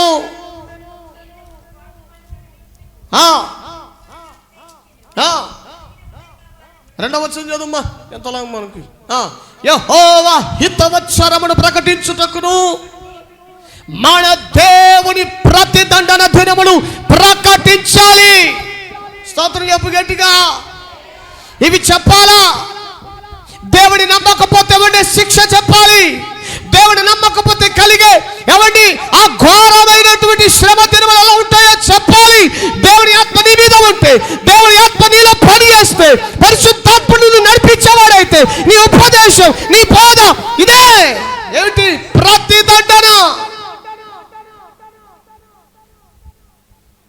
ఈ రోజులో అవి గొడవ అయిపోయినాయి. నీ బ్యాంకులో డబ్బులు వచ్చి పడతాయి, నీ నెత్తి మీద జుట్టు మొలిసిద్ది. ఒక కాలం వరకు అవన్నీ సెట్ అయినాయి, కానీ ఇప్పుడు ట్రెండ్ మారాలి, ట్రెండ్ మార్చాలి. సమయం మారింది, కాలం మారిపోయింది. జుట్టు గురించి ప్రవచించే రోజులు కాదు ఇక. ఏమండి క్షణికాలమైనటువంటి లోకం కోసం ప్రవచించే రోజులు ఇక అయిపోయాయి. అక్షయమైన లోకం కోసం ప్రకటించే రోజులు సమీపమయ్యాయి ప్రియులారా. అదిగో ప్రభు రాబోతున్నాడు. ప్రతిదండన దినమును ప్రకటించాలి. ప్రతిదండన దినముల గురించి ప్రకటించాలి. సంగమా, నేను మాట్లాడుతున్నాను, ఆలకించుము. భయంకరమైన రోజు రాబోతుందని ప్రకటించే ప్రవక్తలు, అంటే అభిషేకం కలిగిన బిడ్డలు లేపబడాలి. ప్రతిదండన దినము. హల్లెలూయా. ప్రతిదండన. ప్రభు ఎందుకని రాబోతున్నాడంటే లోకానికి ప్రతిదండన విధించడానికి రాబోతున్నాడు. Praise the lord. 4వదిగా చూడండి, 4వ కారణం, దశలోనికలకు రాసిన మొదటి పత్రిక 4వ అధ్యాయం 14 నుండి 17 వచనాలు. యేసు మృతి పొంది తిరిగి లేచెనని,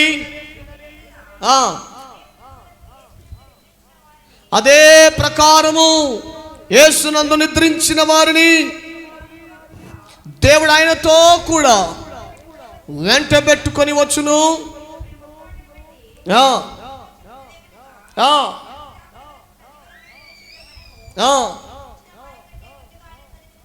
రైట్, మీకు ఆ విషయం అంతా తెలిసిందే. ఒక మాట చెప్తున్నాను.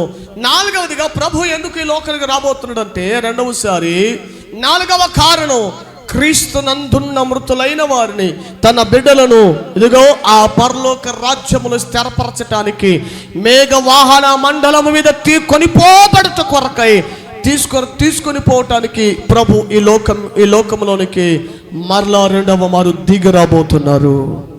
హల్లెలూయా. మొదట ఎవరు లేస్తారట? క్రీస్తునందుండి మృతులైన వారు. క్రీస్తునందు మృతులైన వారిని యేసు ప్రభు ఎలాగైతే తిరిగి లేచాడో, మట్టిగా మన వారిని అందరినీ కూడా సమాధికి అప్పగించాం కదా. సమాధిలో ఉన్న వారందరూ కూడా ఒక సమయం వస్తుందట, ఆకాశ మండలంలోనికి ప్రభు వచ్చి ఎవరి మేఘాల మీద ఉండి ప్రభు పిలిపిస్తాడట. ప్రభు ఒక శబ్దం వినిపిస్తాడట. అందరికీ కాదు అది. ప్రభు ఒక శబ్దం వినిపించినప్పుడు సమాధులలో ఉన్న వారందరూ కూడా లేపబడతారట. అందరూ జీవం పొందుకొని బ్రతికించబడి అందరూ లేపబడతారు. ఒకవేళ ఆ లేపబడేటువంటి రోజున లేదా ప్రభు రాకడ వచ్చినటువంటి సమయాన ఒకవేళ మనం ఇంకా శేషముగా నిలిచి ఉన్నట్లయితే వారితో కలిసి మనమును ఆ మేఘాల మీద ఆయనతో పాటు కొనిపోబడతామట. హల్లెలూయా. నీకు భూములు కావాలా, ఇల్లులు కావాలా, ఉద్యోగాలు కావాలా, డబ్బులు కావాలా అనుకున్నాడు మాత్రమే నీవు ఈ భూమి మీద విడిచిపెట్టబడతావు. ఆ 7 సంవత్సరాల భయంకరమైనటువంటి శ్రమ కాలానికి నువ్వు విడిచిపెట్టబడతావు. ఘోరమైన దినములు, ప్రతిదండన దినముల కొరకై విడిచిపెట్టబడతావు. లేదో నాకు ఏవేవి అవసరం లేదు, నాకు పరలోక రాజ్యం కావాలి, నాకు యేసు కావాలి, యేసుతో పాటు నేను ఎత్తబడాలి, నేను కూడా రాజ్యం, నేను కూడా రాకడ శ్రమ, నేను కూడా కొనిపోబడాలి అనే ఆశ నీకుంటే దేవుడు తప్పక క్రీస్తునందుండి మృతులైన వారిని మొదట లేపుకొని వారితో కలిసి సజీవనమై ఉండు మనల్ని కూడా దేవుడు మేఘాల మీద తీసుకొని వెళ్ళిపోతాడు తన రాజ్యానికి. దేవునికి స్తోత్రం. ఇట్టి మాటలతోనట చివరి 18వ వచనం చదవండి. 18వ వచనం, కాబట్టి ఈ మాటలతో ఒకరికొకరు అసలు ఆదరణ ఎప్పుడు అవసరం చెప్పండి? ఆదరణ లేనప్పుడు ఆదరణ అవసరం కదా. ఆదరణ ఎప్పుడు ఉండదు? శ్రమో, బాధో, వ్యాధనో, ఇబ్బందో, కన్నీళ్ళో కలిగినప్పుడే కదా ఆదరణ కోల్పోతాం. మన సహోదరులు ఎవరైనా శ్రమపరచబడుతున్నప్పుడు, మన బిడ్డ విశ్వాసులు ఎవరైనా శోధనలలో నలిగిపోతున్నప్పుడు వాళ్ళకేం చెప్పాలట? ఎట్టి మాటలతో వారిని ఆదరింపజేయాలట. అమ్మమ్మ ఇంకొంచెం కాలం ఓపిక పట్టుకోమ్మా, భర్త నిన్ను కొడుతున్నాడా? మీ బంధువులు నానా మాటలతో నిన్ను హీనపరుస్తున్నారా? తోటి వారందరూ నిన్ను గాయపరుస్తున్నారా మాటలతో? కొంతకాలం ఓపిక పట్టు. యేసు రాజు వచ్చును ఇంకా కొంతకాలమే, మోక్షమందు చేరదము. యేసు రాజు వచ్చును ఇంకా కొంతకాలమే, మోక్షమందు చేరదము. నిబంధన జనులం నిరీక్షణ ధనులం. హల్లెలూయా. నిరీక్షణ ఉందా? క్రైస్తవుడికి దేవుడిచ్చిన గొప్ప వరం ఏంటంటే నిరీక్షణ. నిరీక్షించే అనుభవం ఎవరికి లేదు ఈ భూమి మీద. ఏ మతస్థుడికి లేదు, ఏ వర్గం వాడికి లేదు. ఒక క్రైస్తవుడికి దేవుడు వరముగా దేవుడిచ్చాడు నిరీక్షణ. ఒక రోజున మన వారిని అందరినీ కూడా ఒక రోజున మనం చూస్తామనున్నదే కదా మన నిరీక్షణ. ఇట్టి మాటలతో ప్రతి దినం ఒకనికి ఒకడేం చేసుకోవాలట?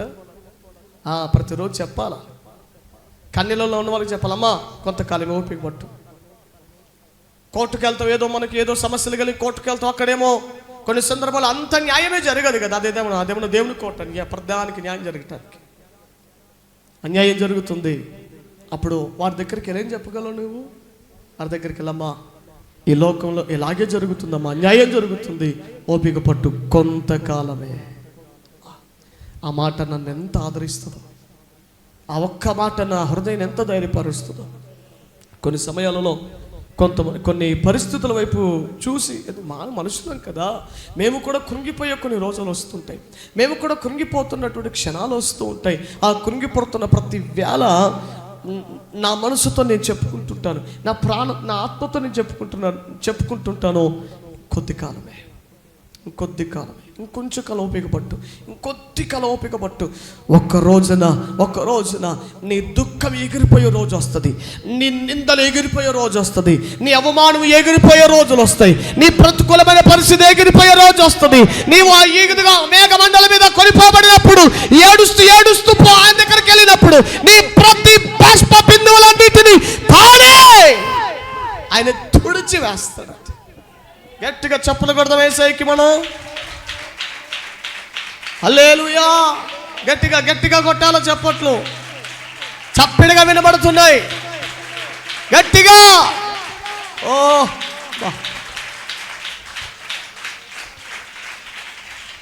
కొద్ది కాలమే అయ్యా, కొద్ది కాలమే అయ్యా, ఓపిక పట్టు. విత్తనాలు వేసిన తర్వాత రైతు కడవరి వర్షం కొరకు కనిపెట్టినట్టుగా కొద్ది కాలం, ఇంకొంచెం కాలం. దేవుని స్తోత్రం. ఇంతవరకు ఎలాగో ప్రయాణం సాగింది, ఇంతవరకు ఎలాగో ప్రభు మనల్ని నడిపించాడు. ఇంకొద్ది కాలం ఓపిక పట్టవా? ఇంకొద్ది కాలం, ఇంకొంచెం ఓర్చుకో. భర్త కొడుతున్నాడయ్యా, బంధువులు నానా మాటలు అంటున్నారయ్యా, అదిగో ఇరుగు పొరుగు వాళ్ళు నానా మాటలతో హింసిస్తున్నారయ్యా. నేనిచ్చే సమాధానం, నేనిచ్చే పరిష్కారం ఒకటే, ఓపిక పట్టు. ప్రభు ఏం చేయబోతున్నాడు? ప్రభు రాబోతున్నాడు. హల్లెలూయా. ఇవి జరుగనారంభించినప్పుడు మీ తలలు పైకెత్తుకొనుడి, మీ విడుదల సమీపించింది. హల్లెలూయా. దేని నుంచి విడుదల? మనము ఈ భూమి మీద బ్రతికిన నాళ్ళు, మోషే భక్తుడు అదే రాశాడు 90వ కీర్తనలో, నరుల ఆయుష్కాలం 70, అధిక బలం ఉంటే 80. అయినను వాటి వైభవం చెప్పు, అయినను వాటి వైభవం ఆయాసమే, దుఃఖమే. ఎన్నాళ్ళు ఈ లోకంలో బతికిన దుఃఖము, కష్టము, నష్టము, మనలాంటి వాళ్ళందరికీ వేదనలే చివరి ఆఖరి వరకు మనకు మిగులుతాయి ప్రియులారా. హల్లెలూయా. ఓపిక పట్టుకోగలవా? భరించుకోగలవా? నష్టాలను కొంతకాలం ఓపిక పట్టు బ్రదర్. నీ విశ్వాస సంబంధమైన జీవితానికి పోరాటాలు ఎదురవుతున్నాయి, ఓపిక పట్టు. Have your patience. ఓపిక పట్టు. నానా విధమైనటువంటి చింతలన్నీ తెమ్మిదేసుకొని బాధపడద్దు. ప్రభు వైపు చూడు, తలవెత్తు, జరుగుతున్న వాటన్నిటి లెక్కేసుకో. ఓకే ప్రభా, నువ్వు త్వరగా రాబోతున్నావు, ఉంటాను ప్రభా. ఎన్ని కష్టాలు ఎదురు నీకోసం ఉంటాను ప్రభా, ఎన్ని నష్టాలు ఎదురైనా నీకోసం నేను వెయిట్ చేస్తాను ప్రభా, నీకోసం కనిపెడతాను ప్రభా, ఉంటాను ప్రభా, వెయిట్ చేస్తాను ప్రభా, ఎదురు చూస్తూ ఉంటాను ప్రభా, ఎదురు చూస్తూ బ్రతుకుతాను ప్రభా. నీవు ఎప్పుడు వస్తావా, నీవెప్పుడు వస్తావా, నన్ను ఎప్పుడు తీసుకెళ్తావా, ఇదిగో సజీవులమై ఇదిగో నిలిచి ఉన్న నన్ను నీవెప్పుడు తీసుకుని వెళ్తావని ఎదురు చూస్తూ ఉంటాను ప్రభా. హల్లెలూయా, హల్లెలూయా. ఇంకొద్ది కాలం మీరిట్టి మాటలతో ఏం చేయాలట, ఒకరినొకడు ఏం చేయాలి, ముందు మాటలు లేవు, మరి ఆదరించుకోవడం ఎక్కడ? ఆమె కనబడంగానే మొహం తిప్పేసుకుని పోతుంది, నువ్వు ఆదరించేది ఎక్కడ? ఇంకా ఆ బ్రదర్ కనబడంగానే ఎవరి వందనాలు చెప్పు, ఇక ఆదరించేది ఎక్కడ నీ మూతికి? యాదవ్ గోధుమ పిడి మొహం వేసుకొని నువ్వు ఆదరించేటప్పుడు ముందు మాట్లాడాలి కదా. ముందు మాట్లాడాలంటే ప్రేమ ఉండాలి, ప్రేమ ఉండాలంటే సహవాసం ఉండాలి, సహవాసం ఉండాలంటే ముందు నువ్వు నీ మనసును దేవుని సన్నిధిలో స్థిరపరచుకోవాలి కదా. మీరు ఈ మాటలతో ఏ మాటలు అంటే అమలాపురం, ఈ అంటే ఇచ్చాపురం, ఈ మాటలు కాదు, పనికి మాలిన సోది మాటలు కాదట. ఏ మాటలతో ఆదరించుకోవాలి? అమ్మా, ఇక రాబోతున్నాడు ఆయన, మేఘవాహనమెక్కి నీకోసమే రాబోతున్నాడు. కొద్ది కాలం మన ఇద్దరం కలిసి ఒక రోజున వెళ్ళిపోతాం అమ్మా. నిత్య ఆనందమయమైన సంతోషకరమైన ఆనందమయ పరలోకము. మార్తా చెప్పు,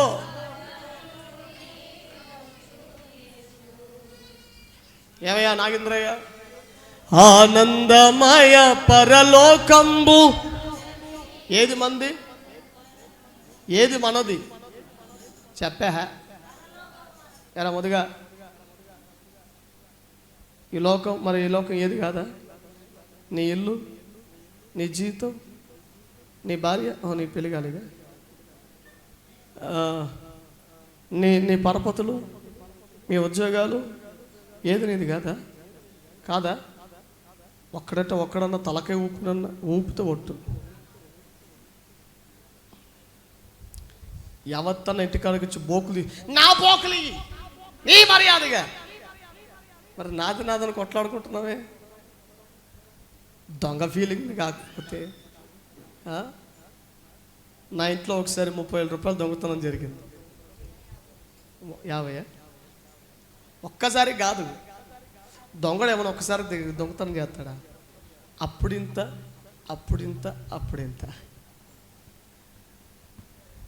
మీ ఇంట్లో ఇదే 50,000 రూపాయల దొంగతనం జరిగితే మీరేం చేస్తారు? మీరు చెప్పండి. పోలీస్ స్టేషన్ పోయి కంప్లైంట్ ఇయ్యం? లేకపోతే అనుమానం, ఎవడెవడి మీద అనుమానం ఉందో వాళ్ళందరినీ వరుసపెట్టి నించోబెట్టి, ఇదిగా నువ్వే కదా, మొన్న నైట్కి నువ్వే కదా వచ్చింది, నువ్వే కదా మన టీ తాగుతూ లోడబెట్టి నువ్వే కదా, మనం మాట్లాడడానికి వచ్చి లోడబెట్టి నువ్వే కదా, ఇక ఎవడి మీద పడతా ఆడి మీద పడి ఏడ్చేస్తాం.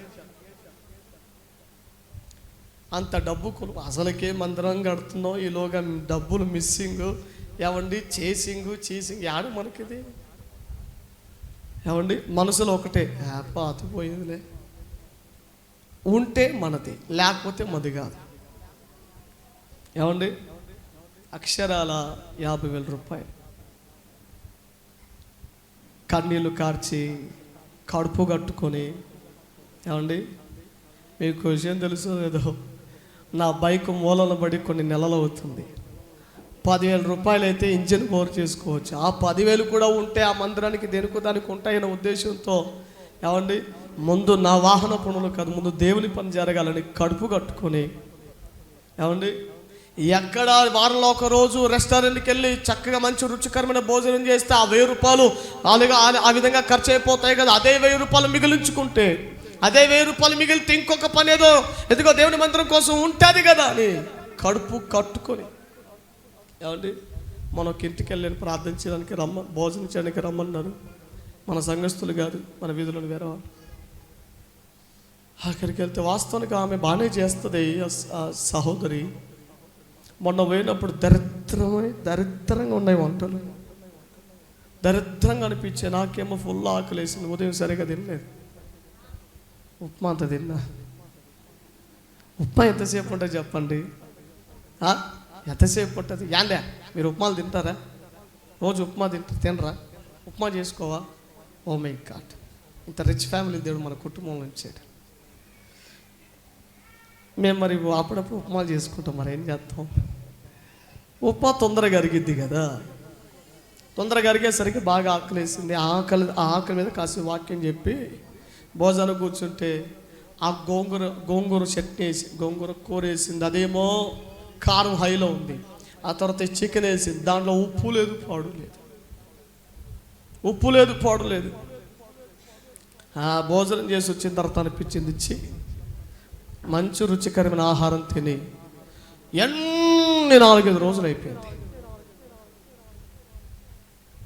ఒక బయటికి వెళ్ళి ఏదన్నా పాస్తా మనం పిల్లల్ని అలా హోటల్ తీసుకెళ్ళి ఒక మంచి రుచికరమైన భోజనం చేసి వద్దామని అనిపించింది. కానీ వెళ్తే ఎంత అవుతుంది? ఈడ్చి కొడితే 700-800 ఖచ్చితంగా అవుతుంది. ఎందుకు ఆ 700-800 కూడా మిగిలితే దేనికో దానికి ఉపయోగపడుతుంది కదా అని చెప్పేసి ఆ విధంగా కడుపు కట్టుకున్నాం. ఏమండి, జదాకమ్మకు ఒకసారి చాపడ మందిరానికి స్లాబ్ వేస్తున్నాం. చేతిలో కరెక్ట్గా 2 లక్షల రూపాయలు చెప్పాను. ఒకసారి 2 లక్షల రూపాయల కార్యం, 2 లక్షల రూపాయలు ఉన్నాయి. ఇంకా రేపటి ఉదయానికి స్టార్ట్ అవుతాయి పనులు. ముందు రోజు రాత్రి జదాకమ్మకి భయంకరమైన పంట నొప్పి. లాస్ట్ ఇయర్ భయంకరమైన పంట నొప్పి చాలా రోజుల నుంచి వస్తుంది. హాస్పిటల్కి వెళ్తే డాక్టర్ అన్నాడు, ఇవి రూత్ కెనాల్స్, నయోమి కెనాల్స్ వేయాలన్నాడు. దానికి ఒక్కొక్కటి సుమారుగా ఎంతో చెప్పాడు, 4,000 5,000 ఎంతో చెప్పాడు. అలా ఎన్ని పోయాయి అన్నారంటే ఎంత అండి 5-6 పోయినాయి అన్నాడు. మొత్తం ఎంత అవుతుంది అన్నానంటే అవుతుందండి 20-25,000 దాకా అవుతుంది. డాక్టర్ ఫీజు మొత్తం కలిపి 30,000 అవుతుంది.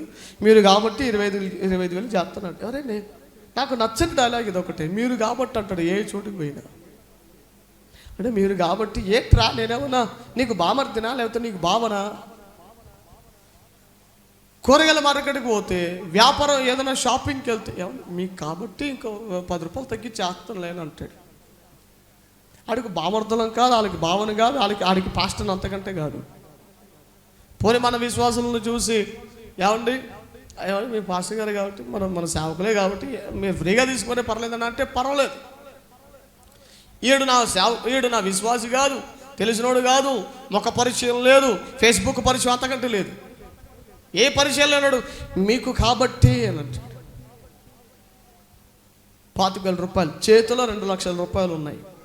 ఏం చేయాలి చెప్పండి? రోజు రాత్రిపూట జాగరం అవుతుంది జదాకి.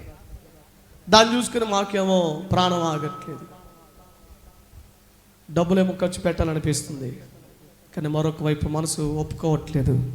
ఇది దేవుని కొరకు తెచ్చిన డబ్బులు, పర్వాలేదు ప్రభువా, మా పరిస్థితి అంతా నీకు తెలుసు ఆయన, మా స్థితి ఏమిటో నీకు తెలుసు ప్రభువా, నీ కొరకు తెచ్చాం, ఈ బిడ్డ విషయంలో సహాయం చేయ ప్రభువా అని డాక్టర్ గారికి చెప్పానయ్యా.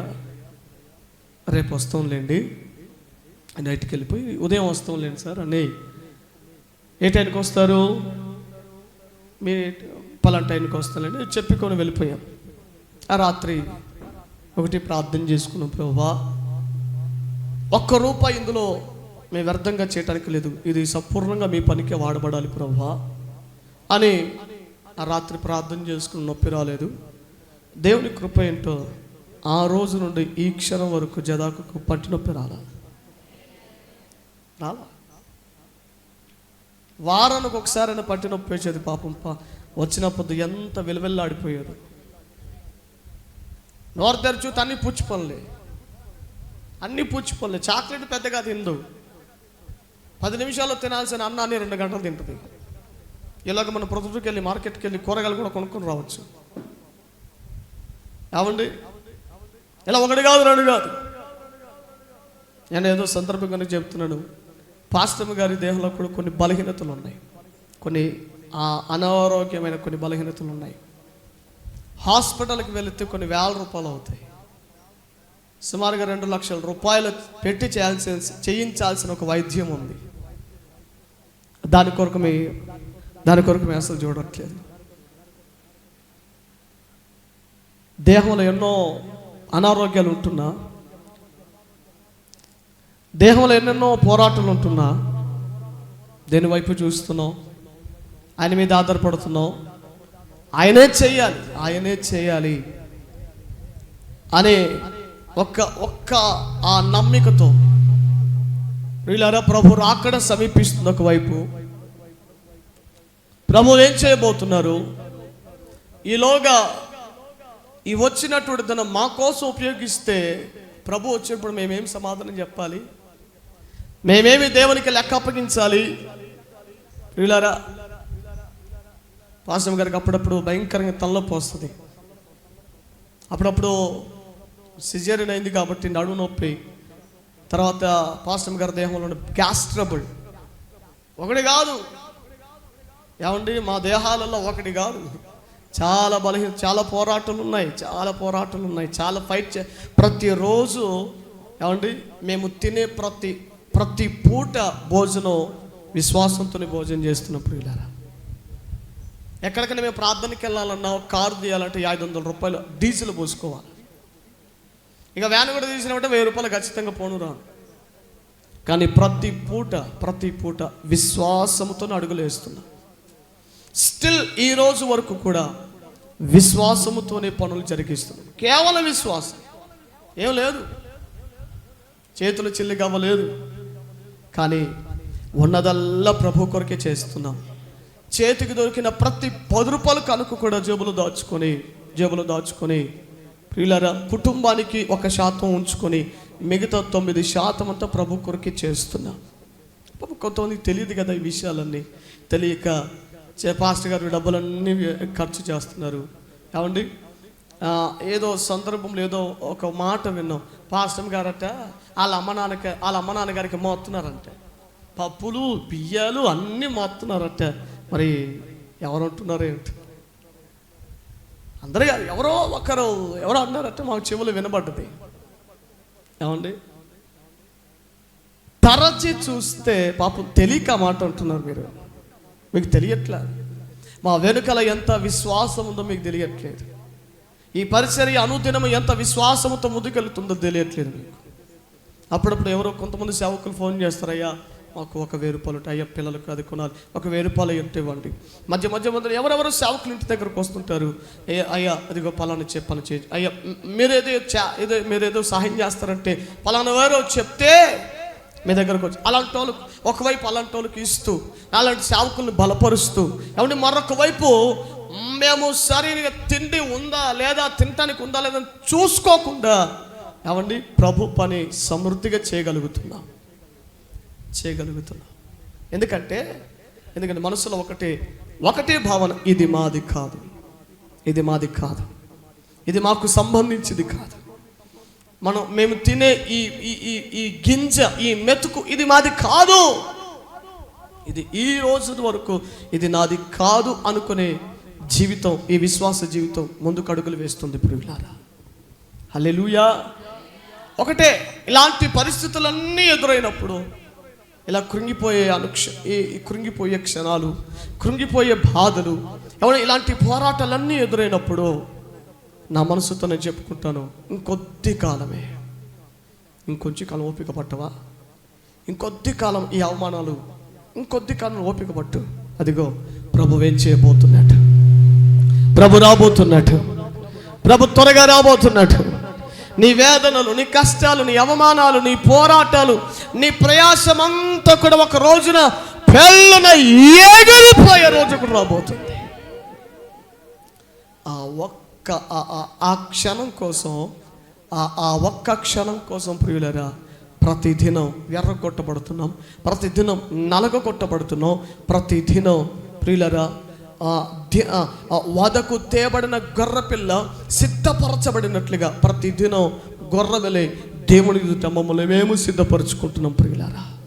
అదిగో కష్టాలలో, నష్టాలలో ఒకటే మమ్మల్ని ధైర్యపరుస్తూ ఉంది. ఇలాంటి ప్రతికూలమైనటువంటి పరిస్థితుల్లో ఒకే అనుభవం మమ్మల్ని ధైర్యపరుస్తుంది. అదేమిటో తెలుసా?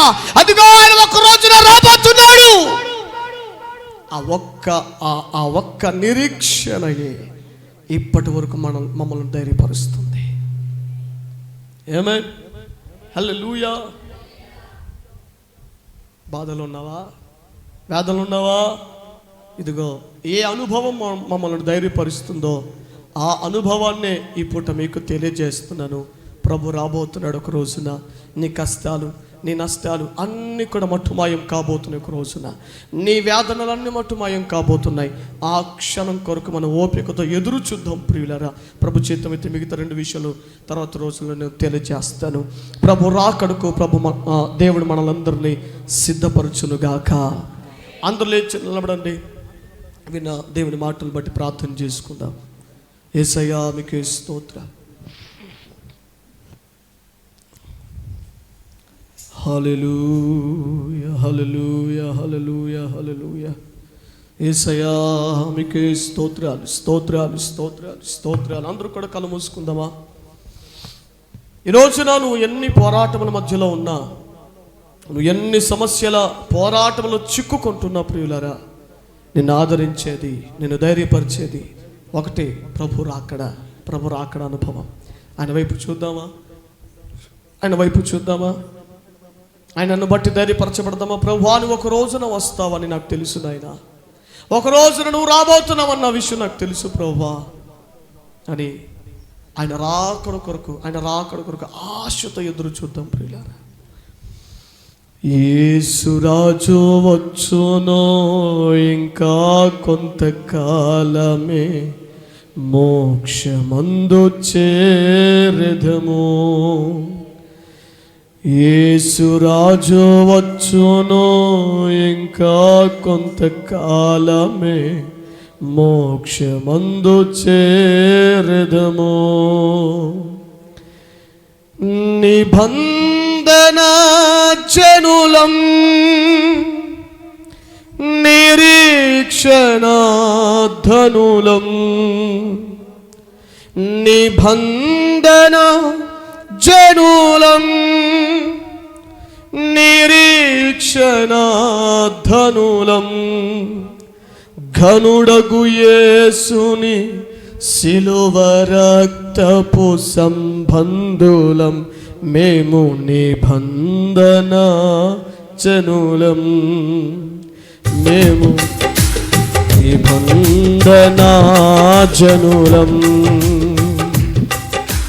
నిబంధన జనులం నిరీక్షణ గనులం, ఘనుడగు యేసుని శిలువ రక్తపు సంబంధులం, మేము నిబంధన జనులం. క్రీస్తేసే మా భక్తికి పునాది, పునరుత్థానుడే ముక్తికి వారధి. క్రీస్తేసే మా భక్తికి పునాది, పునరుత్థానుడే మా పరిశుద్ధాత్ముడే మా రథ సారథి, పరిశుద్ధాత్ముడే మా రథ సారథి. ప్రభు యేసే మా ప్రధాన కాపరి, బహునేపరి, మేము నిబంధన జనులం. యేసురాజు వచ్చును ఇంకా కొంతకాలమే, మోక్షమందు చేరెదము. యేసురాజు వచ్చును ఇంకా కొంతకాలమే, చేరెదము. ప్రార్థన చేసుకుందాం ప్రియులారా. సకల ఆశీర్వాదమునకు కారణభూతుడా, మహోన్నతుడా, మహాగణుడా, మీ పరిశుద్ధమైన ఘననామమునకు వందనాలు స్తోత్రాలు చెల్లిస్తున్నాం. ప్రభువా నీవు ఒక రోజున రాబోతున్నావు తండ్రి.